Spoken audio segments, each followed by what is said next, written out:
Hello everybody, welcome back to our Bible study. Today we're talking about Joshua chapter 22 in 5 minutes, free PDF on our website.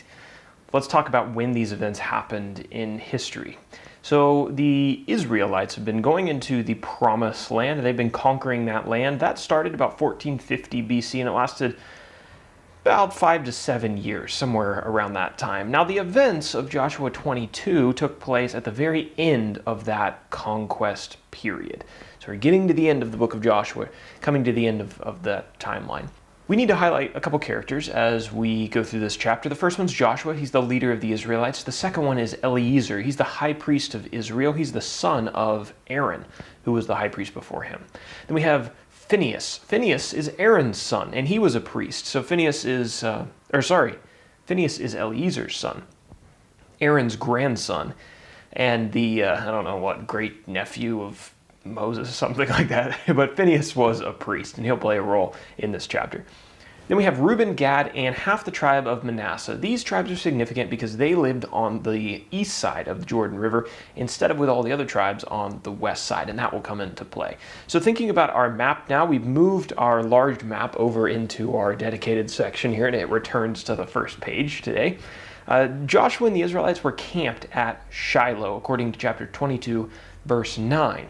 And as I already mentioned, Joshua 22 talks about Reuben, Gad, and the half tribe of Manasseh that lived on the west side of the east side of the Jordan River, right? And you can see that on the map, but that's going to be key to the events and to the problem that comes up in this chapter. So let's talk about that now in our outline. So verses 1 through 9, I've entitled this section, Reuben, Gad, and the half tribe of Manasseh return to their land. So it was Moses who promised these 2.5 tribes that they could get their land on the east side of Jordan, even though they had intended to go to the west side. But he did it with a stipulation.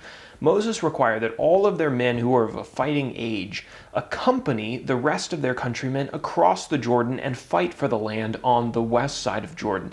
And then when everything was conquered and everyone had played a part and done their job, the 2.5 tribes could return to their land and settle there and make it their home. So in Joshua chapter 22, that has been accomplished, and Joshua acknowledged that these 2.5 tribes had kept their word and fulfilled the instructions that Moses had given to them.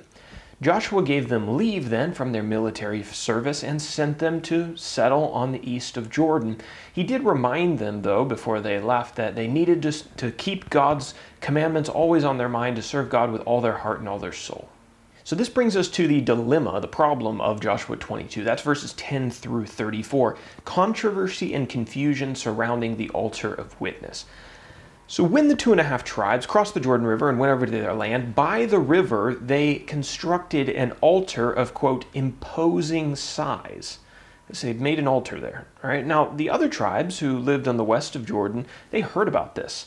And they didn't exactly know what the altar was, but they assumed the worst. And they gathered in Shiloh to declare war on the 2.5 tribes across the river, assuming that the altar was some kind of a place of pagan worship, right? Idolatrous worship, which they weren't allowed to be involved in. So the tribes on the west side met the 2.5 tribes from the east side, and they accused them of a breach of faith and rebellion against God for building this altar. And they actually compared their actions to Achan and to Balaam, who we read about in Numbers 25, that's Balaam, and Joshua chapter 7, that's Achan. These were two notorious figures who brought the judgment of God on the camp of Israel. When the leaders of the 2.5 tribes heard the accusations that their countrymen made against them, they immediately attempted to clarify the situation. They told their accusing countrymen that the altar they constructed was never intended to be a place of sacrifice, and it was never intended to replace the altar that was set up in the tabernacle. Their altar was designed as a memorial, as an altar of witness, to remind all of the tribes that although they lived across the river, they were still just as much a part of God's covenant as the tribes on the west side. Their fear was, and they expressed this fear, that in times to come, the tribes on the west would try to ostracize them from the worship of God at the tabernacle, saying that they never had a part in God's covenant, right? Because they live across the river, and somehow that makes a difference. So the altar was meant to be a declaration. a witness, right? A declaration both to them and to their children that they had always been united in the worship of the God of Israel. And it would stand as a memorial of that.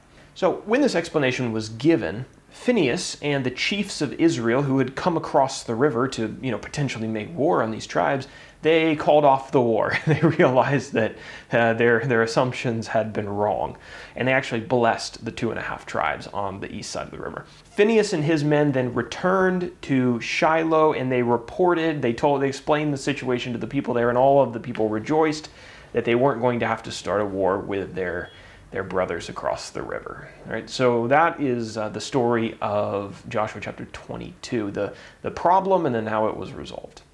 So let's talk about an application from this chapter. Let action follow understanding. What I mean by that is be careful about assuming the motives of other people when you aren't filled in or informed on their perspective.